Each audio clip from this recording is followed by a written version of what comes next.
Welcome to the Genius Factory. Enjoy the video. You start by opening Settings and navigating to Personal Hotspot. This is where the password is stored. Once there, make sure the hotspot is enabled so the password field is active. Tap the Wi-Fi password line to bring up the keyboard and existing password. You need to access this field to change or remove the password. You're doing this because iOS requires an editable password before you can clear it or replace it with a new option. You can't leave the field truly blank, so delete the current characters and instead enter a short, simple password if your goal is to minimize complexity.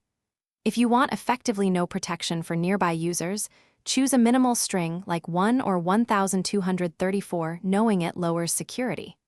Once you've typed the replacement, tap Done and watch for the green check or Return to confirm. This converts the hotspot to use the new password immediately for devices that reconnect. Finish by reconnecting your client device using the password you set. Make sure to forget the old network on that device first, so it prompts for credentials. If the hotspot still requires the old password or behaves oddly, restart your iPhone and try again because a reboot clears temporary caches.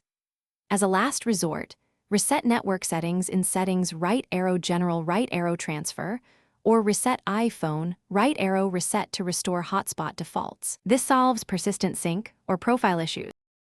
Thanks for watching. If you found this helpful, don't forget to like and subscribe.